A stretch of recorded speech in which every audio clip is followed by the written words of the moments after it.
Don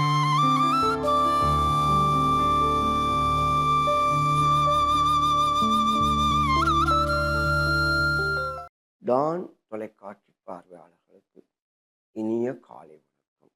இன்றைய நாள் நன்னாளாக அமைய வேண்டும். அதற்கு இறைவன் அருள்வாராக.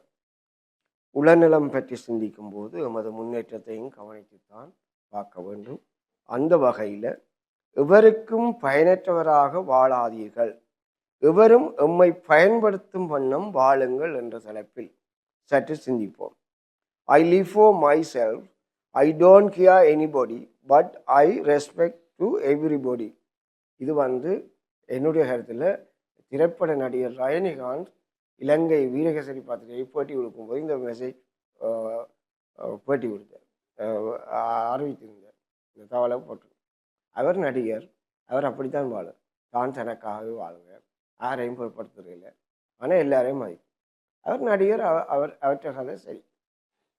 இந்த வசனத்தை நான் பாவிச்சு கொள்கிற காரணம் என்னன்னு சொன்னால், நாங்கள் வாழும்போது அவர் நடிகர் அப்படி வாழ்கிறதில்லை, நாங்களும் அப்படித்தான் வாழ வேண்டும். நாம் எமக்காக வாழ்வோம், யாரையும் பொருட்படுத்த தேவையில்லை, ஆனால் எல்லாரையும் மதிக்க வேண்டும். அப்படி வாழும் போது நாங்கள் என்ன செய்கிறோம்? சுயநலமாகத்தான் இருக்கு.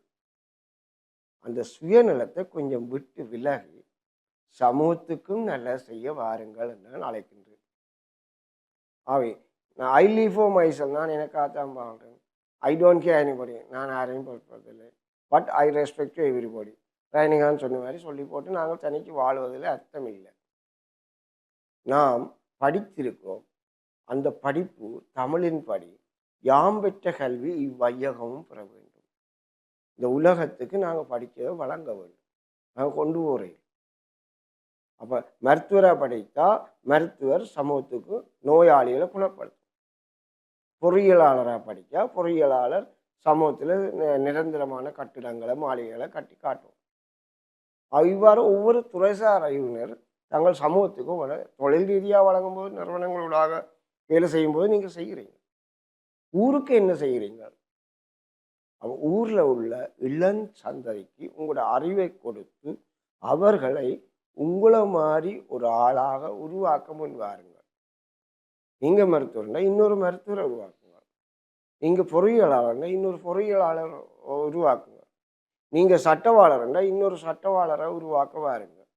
அப்போ யாம் பெற்ற கல்வி வையகம் பெறணும்னா நான் என்ன டேலண்டில் என்ன வளர்த்து கொண்டேனோ எனது சமூகம் அல்ல எனக்கு பின்னே வருகிற சந்ததி அவ்வாறு உயர்த்தி கொள்வதற்கு நான் ஊக்கமளிப்பதே பெரிய சேவை.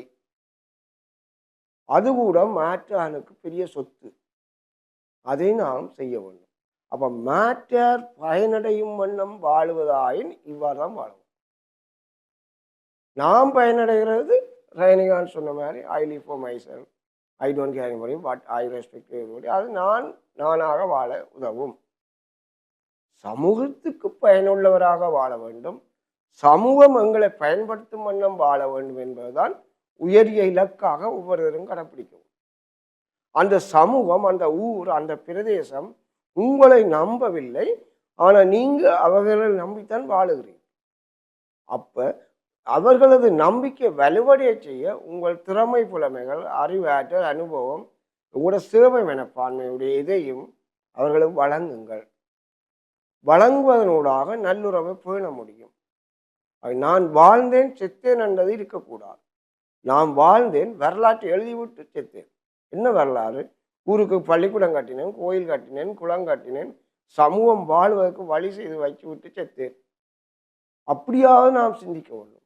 அது வாழ்ந்தால் எமக்கு மட்டும் வாழக்கூடாது, நம்மை சூழ உள்ளவர்களும் பயன்பெறும்படி வாழ வேண்டும் என்று சிந்திக்க வேண்டும். அதுவே இன்றைய நாள் நல்ல நாள் சிந்தனையாக இருக்கும் என்று கூறி விடைபெறுகின்றேன். நன்றி.